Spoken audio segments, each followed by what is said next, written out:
Hello. Drama lovers, welcome back to my channel. Today downstairs, Diane runs smack dab into Patty and tells her no one wants her there. Patty reminds her that she slept with Jack when she was pregnant with their child. Diane runs down Patty's transgressions. How many people has she poisoned, kidnapped, or killed? Patty gives it right back, needling that her cracks are starting to show. Diane stalks out. Diane, Patty, Y&R from bad to worse at the Abbott house. Jack and Kyle talk business until the doorbell rings. It's Nikki. She and Jack agree that things are worse than ever. He hopes Diane receives his last-ditch effort to get through to her. Jack, Nikki, Y&R, Kyle takes off, leaving Jack to lament his situation with Diane, who won't give him any benefit of the doubt. They're talking about Patty Williams here. Nikki can't believe Victor would bring that woman back to town. It's absolutely disgusting.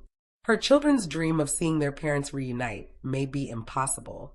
Jack serving Nikki scones when Diane walks in and snarks, "Cozy." Nikki offers to leave, but Diane warns she's not staying long. She mentions running into Patty before chewing Jack out for thinking jewelry would make this okay. She hands back his letter and gift. Diane, Jack, Y&R. Jack begs Diane not to do this.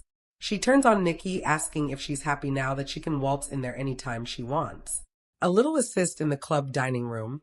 Michael tells Lauren that Victor warned him he's burning Summer's conglomerate to the ground. She smirks that they won't go down without a fight.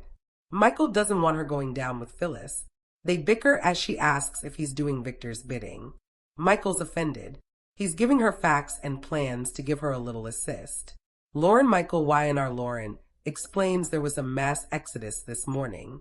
Michael confirms Victor was behind it. Lauren says they can handpick a new staff, starting with her husband as head of legal. Michael warns this isn't the main attack. There's more, and it's predatory.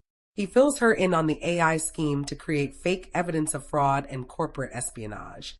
Lauren fumes. Unless she gives back the company, right? She needs to warn her friend. Michael assures her they'll deal with this together.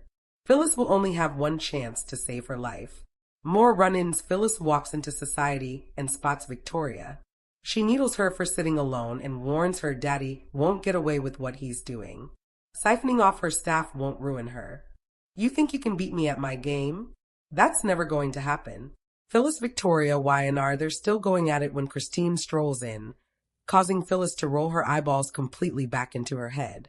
Victoria and Chris tag team the redhead about her children not speaking to her. Victoria then vaguely refers to another looming threat. Phyllis, Christine, Victoria, Y&R. Phyllis takes a seat as Christine tells Victoria what Red is doing to her family is disgusting.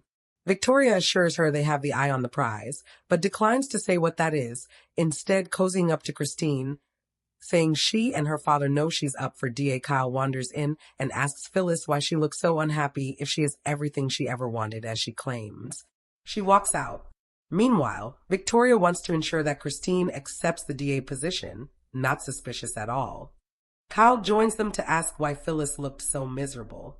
Kyle, Christine, Victoria, Y&R horrified. Phyllis walks into the club and right into Patty Williams, who giggles. "What's wrong? Kitty cat got your tongue." Phyllis reminds Patty and viewers that she almost killed her daughter back in the day. Who would let such a psycho back into the world? Patty, Phyllis, Y&R, they argue about Summer, who, Patty points out, is alive and well. Patty explains she's been given a second chance. Phyllis argues she's past redemption and rants about what she did to Jack on the yacht. When Patty brings up Summer again, Phyllis warns her to shut up. Patty sidles past her, purring. You should see a professional about that anger. Incredibly unhealthy. Patty, Phyllis, Y&R, the final scenes at the club bar. Phyllis catches up with Michael and Lauren and rants about Patty Williams being back in town. Lauren explains she's been deemed cured. Phyllis is horrified, but moves on to Michael accepting their job offer. He clears his throat. He'll give them some sound legal advice. Victor is about to put you in serious legal jeopardy. Lauren warns it's serious. Michael can offer a way out. At the Abbott mansion, Diane scoffs at the idea that Nikki won't go back to Victor. Jack defends the blonde, which upsets his wife more. Jack cries, "I love you." Diane tears up as he makes an emotional speech, but only says, "Enjoy your scones," as she leaves.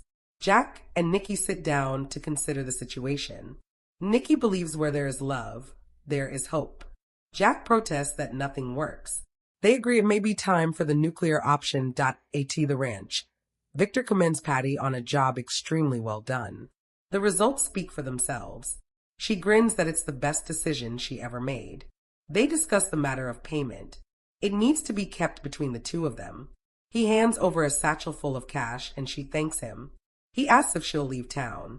Patty's missed Genoa City. So we'll see about that. Patty YNR at Society. Victoria asks Kyle about Harrison. Kyle says he's great considering everything her father pulled. They need to rein him in. She's sorry. Kyle says that means nothing. Victoria insists to Christine that Victor was Phyllis's victim. She alludes to having information that would take Phyllis down for good. Christine Victoria YNR.